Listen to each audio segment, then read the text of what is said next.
নববর্ষের শোভাযাত্রাকে কেন্দ্র করে তৈরি করা ফ্যাসিবাদের মুখাকৃতি মোটিভটি কে বা কারা আগুন দিয়ে পুড়িয়ে দিয়েছে, এমনটাই জানিয়েছে ঢাকা বিশ্ববিদ্যালয়ের চারুকলা অনুষদ। এই ঘটনায় অনুষদ কর্তৃপক্ষ গভীর দুঃখ প্রকাশ করেছেন। শনিবার সকালে চারুকলা অনুষদ এক বিজ্ঞপ্তির মাধ্যমে জানায়, আগুন লাগার ঘটনার পর শাহবাগ থানায় একটি সাধারণ ডায়েরি করা হয়েছে এবং বিশ্ববিদ্যালয় প্রশাসন বিষয়টি তদন্তে একটি কমিটি গঠনের সিদ্ধান্ত নিয়েছে।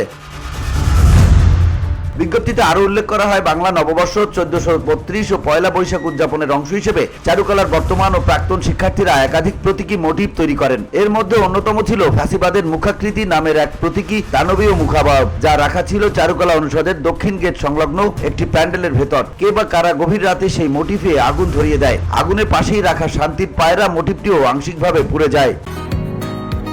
বসুন্ধরা, উত্তরা, বনশ্রী, কুড়িল ও বাড্ডা সহ রাজধানীর বিভিন্ন স্থানে অভিজাত ও অত্যাধুনিক মানের ফ্ল্যাট কেনার এক নির্ভরযোগ্য প্রতিষ্ঠান প্লেজেন্ট প্রপার্টিজ লিমিটেড।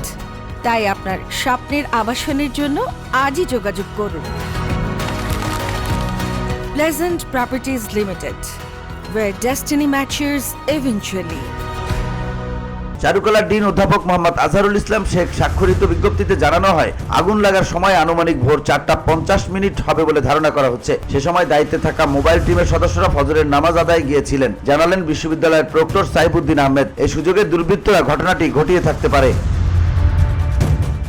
এবারে নববর্ষ উদযাপনে প্রতিপাদ্য নির্ধারণ করা হয়েছিল নববর্ষের ঐকতান ফ্যাসিবাদের অবসান, যার প্রতিপালন ঘটনা হয়েছিল প্রধান মোটিভ ফ্যাসিবাদের মুখাকৃতিতে। 20 ফুট উঁচু এই প্রতীকটি বেত ও বাঁশ দিয়ে তৈরি করা হয়েছিল, যার মুখাবয়বে ছিল দাতাল রূপ, 4টি খাড়া শিং, বড় নাক ও আতঙ্কিত চোখের অভিব্যক্তি। অনেকের মতে এটি ক্ষমতাচ্যুত প্রধানমন্ত্রী শেখ হাসিনার প্রতিকৃতি নির্দেশ করে বলে ধারণা করেন অনেকে।